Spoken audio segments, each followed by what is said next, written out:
22-year-old Vesna Vulovic did the impossible when she emerged alive after a 33,000-foot fall, entering the Guinness Book of World Records for surviving the longest fall without a parachute. Vulovic was a stewardess on an unfortunate Yugoslav Airlines flight from Copenhagen to Belgrade, during which the Ustash separatist group planted a bomb in the cargo. As the bomb went off, the plane crashed into the mountains, killing all 28 passengers and the entire crew, except for Vesna. She was hospitalized with a fractured skull, 2 broken legs, and 3 broken vertebrae, but managed to survive and lead a full life afterward.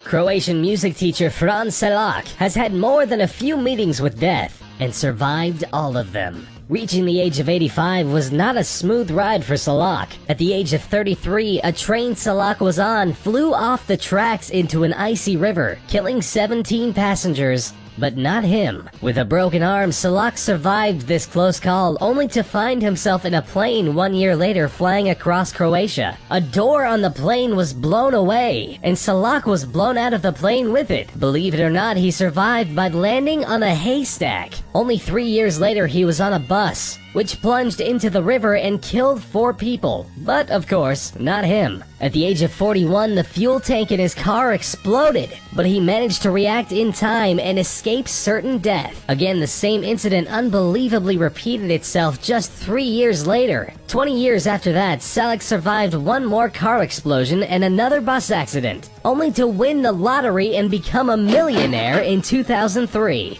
He is truly the most unlucky, lucky person of all time.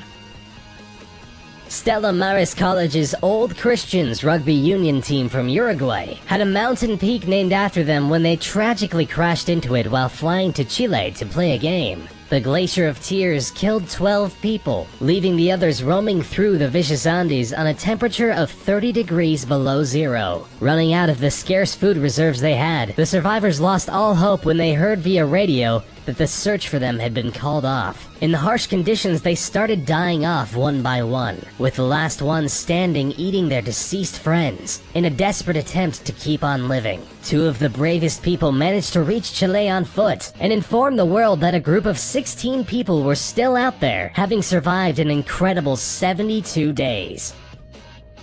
Anatoly Bugorsky worked as a researcher at the Institute for High Energy Physics in Prodvino. While checking a malfunctioning piece of equipment, a beam from the largest Soviet particle accelerator measured at about 200,000 rads went straight through his head. Bugorsky's face swelled up beyond recognition and started peeling off. The beam burned through parts of his face, his bone, and the brain tissue underneath. Astonishingly, although only 500 rads would normally be enough to kill a person, Bugorsky survived. His intellect was undamaged, and he continued his scientific career with much success. He did, however, lose his hearing in the left ear, with that side of his face remaining frozen due to the destruction of nerves. Roy Sullivan was a ranger in Virginia who made it to the Guinness Book of World Records by surviving being struck by lightning 7 times. Each strike did leave him scarred through. The lightning left him with minor injuries each time, such as the loss of a toenail or burning off an eyebrow. But some of the incidents had more serious consequences, such as setting his hair on fire, searing a shoulder, or leaving him with chest burns. Ironically, after a series of miraculous survivals, Sullivan ended his life at the age of 71 by suicide, apparently out of reasons unrelated to his bad luck when it comes to storms. Joe Simpson and Simon Yates dared to set on the mission of scaling the west peak of the Ciudad Grande, 20,814 feet high. The mountain is part of a mountain range in the Peruvian Andes. The ascent was made famous by Simpson's book Touching the Void, in which he describes the climbing and the falling. Simpson was wounded and fell 100 feet into an ice crevasse. He managed to survive and crawl back up to base camp. It took him 3 whole days. Truman Duncan had the most horrific accident you can imagine, and survived it. He was just another passenger on a train when he accidentally fell off a train car in motion. He was swept underneath the speeding train and was literally cut in two. Duncan not only managed to survive the horrible event, but he stayed conscious for the next 45 minutes. He managed to get his cell phone out and call the paramedics himself. He underwent 23 surgeries, lost both his legs and a kidney, but miraculously made it out of the hospital alive.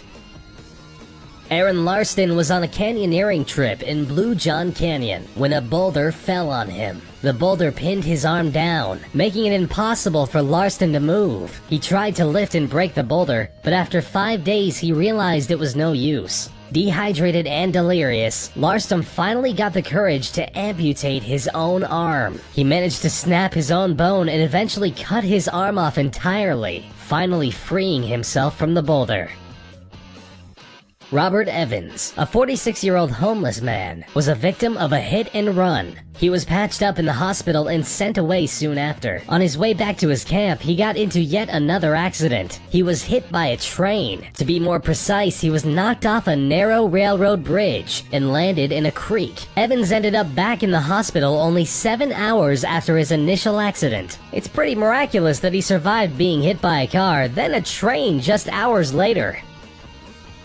Mauro Prosperi took part in a 1994 marathon called the Marathon of Sands. Taking place in Morocco, the marathon was unfortunately swept away by a sandstorm, which caused Prosperi to lose his way and left him stranded in the desert. Running in the wrong direction, he ended up in Algeria, where he took refuge in an abandoned mosque. He survived 9 days by drinking his own urine and eating bats and snakes before he was found by a nomadic family who took him to an Algerian military camp, where he was hospitalized.